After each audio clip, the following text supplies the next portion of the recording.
നേരത്തെ തന്നെ ഗവൺമെൻറ്റിനോട് ആവശ്യപ്പെട്ടിരുന്നു. സർക്കാരിൻ്റെ മന്ത്രിമാരുടെ നിരുത്തരവാദിത്വപരമായ പെരുമാറ്റമാണ് ഈ മരണത്തിലേക്ക് നയിച്ചത്.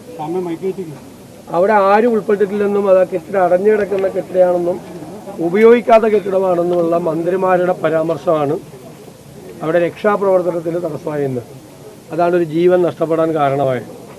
സാധാരണഗതിയിൽ തന്നെ ഒരു ആശുപത്രിയിലെ കെട്ടിടം ഇടിഞ്ഞു വീണാൽ സർക്കാർ അതിനാവശ്യമായ നഷ്ടപരിഹാരം കൊടുക്കും.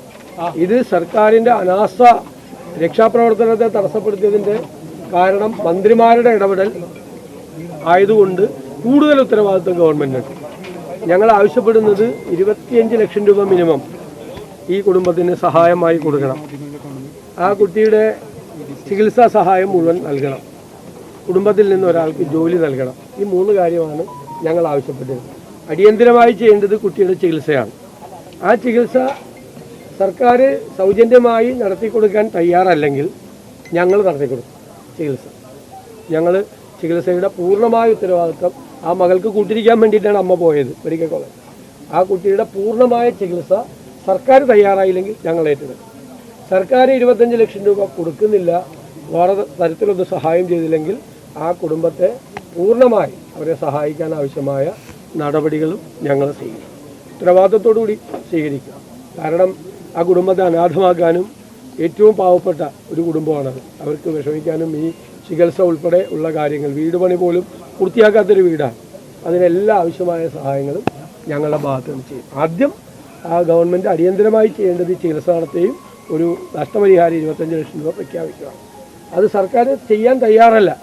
ഓരോ വാശിയാണല്ലോ. ഒരാൾ പോലും ഇതുവരെ വിളിച്ചിട്ട് പോലുമില്ല കുടുംബത്തിൽപ്പെട്ട ഒരാളെ. ചെയ്തില്ലെങ്കിൽ ചികിത്സ ഏറ്റെടുത്തുകൊണ്ട് ആ കുടുംബത്തെ ചേർത്ത് നിർത്തുന്ന കാര്യം ഞങ്ങൾ ചെയ്യും. ഈ കെട്ടിടത്തിന്റെ ബലക്ഷയത്തെ സംബന്ധിച്ച് 2012 ആദ്യം റിപ്പോർട്ട് വന്നത്. അന്ന് UDF സർക്കാരാണ് കേരളത്തിൽ അധികാരത്തിൽ വന്നിരുന്നത്. അന്ന് എന്താണ് ഇതിനെ സംബന്ധിച്ച് ചെയ്തത്? അല്ലല്ല, ഓരോ കാലഘട്ടത്തിലും പുതിയ കെട്ടിടം നിർമ്മിക്കാനുള്ള നടപടികൾ സ്വീകരിക്കും. പഴയ കെട്ടിടങ്ങൾ ഒരുപാട് ഇപ്പോൾ കേരളത്തിൽ ഒരുപാട് KER ആണ് സ്കൂൾ കെട്ടിടങ്ങൾ. ഒരുപാട് റിപ്പോർട്ട് ഞാൻ കാണിച്ചു തരാം. എല്ലാം പൊളിച്ചു മാറ്റുന്നുണ്ടോ? ഇത്തരത്തിൻ്റെ ഒരു കാലം ഇത്. അതെല്ലാം കഴിഞ്ഞ് കുറേ നാളത്തേക്ക് പോയി. ഇപ്പം അവിടെയുള്ള പ്രശ്നം അത് മന്ത്രിമാർ തെറ്റിദ്ധരിപ്പിച്ചു, അത് ലോക്ക് ചെയ്തിട്ടിരിക്കുകയാണ്, അത് ഉപയോഗിക്കുന്നില്ല. ഇന്നലെ അവിടെ കുളിച്ച ആളുകളുണ്ട് 10 മിനിറ്റിന് മുമ്പ്.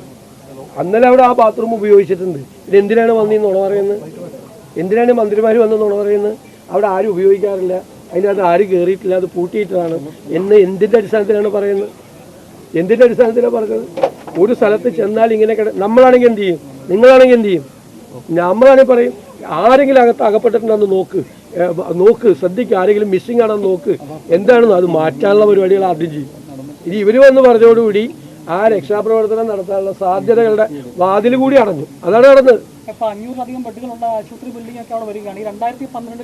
അല്ല, അതവിടെ നിൽക്കുന്നതല്ലേ? അല്ലല്ല, അതവിടെ നിൽക്കുന്നതല്ലേ? ബിൽഡിംഗ് അവിടെ നിൽക്കുന്നതല്ലേ? എന്നാ പിന്നെ എന്താ അങ്ങോട്ട് മാറ്റായിരുന്നു? അങ്ങോട്ട് എന്താ മാറ്റായിരുന്നു? ഇന്നലെ മന്ത്രിമാരെല്ലാം ഉണ്ടായിരുന്നു. ഇന്നിവിടെ മൃതദേഹം സംസ്കരിക്കുന്ന അടക്കമുള്ള കാര്യങ്ങൾ നടക്കുന്നു. കളക്ടർ അല്ലാതെ ആരും സർക്കാരിന്റെ ഭാഗത്തുനിന്ന് ഇവിടെ ഓരോരുത്തരുടെ ഇത്തരം കാര്യങ്ങളിലുള്ള ഓരോരുത്തരുടെ സമീപനമാണ്. ഒരാളെങ്കിലും ഒരു ഫോണിൽ വിളിച്ചെങ്കിൽ ആ കുടുംബത്തിൽപ്പെട്ട ഒരാളൊന്ന് ആശ്വസിപ്പിക്കണ്ടേ? അതുപോലും ചെയ്തില്ല. അതൊക്കെ ഓരോരുത്തരുടെ ആറ്റിറ്റ്യൂഡാണ്, ഓരോരുത്തരുടെ സമീപനമാണ്. ഇത്തരം കാര്യങ്ങളിലുള്ള സമീപനം ഇന്നലെ മുഴുവൻ മന്ത്രിസഭാ അംഗങ്ങളും എല്ലാ ആളുകളും പ്രധാനപ്പെട്ട ആളുകളും ഒക്കെ ഇവിടെ ഉണ്ടായിരുന്നല്ലോ കോട്ടയത്ത്. എന്നിട്ട് പോലും അതൊന്നും ചെയ്തില്ല. അതൊക്കെ അവരുടെ ഔചിത്യവും അവരുടെ കാര്യം. ഞാനതിനൊന്നും പറയാൻ നിൽക്കുന്നില്ല. അത് ജനങ്ങൾ വിലയിരുത്തും. മുഖ്യമന്ത്രി യഥാർത്ഥത്തിൽ മെഡിക്കൽ കോളേജിൽ എത്തിയെങ്കിലും സംഭവ സ്ഥലം സന്ദർശിക്കാനോ കാര്യമായി ഇടപെടാനോ കഴിഞ്ഞില്ല. ഏതാണ്ട് മിനിറ്റുകൾക്കകം അദ്ദേഹം ഇവിടുന്ന് മടങ്ങുകയും ചെയ്തു. ശരിക്കും എന്തിനാണ് ആശുപത്രിയിൽ വന്നതെന്ന് പോലും നമുക്കറിയില്ല. എന്ത് കാര്യത്തിലാണ് അദ്ദേഹം അവിടെ ആശുപത്രിയിൽ എത്തിയത് എന്ന് പോലും വ്യക്തമല്ല നമുക്ക്. വേറെ ഏതെങ്കിലും ആവശ്യത്തിലാണോ വന്നതെന്ന് പോലും അറിയില്ല.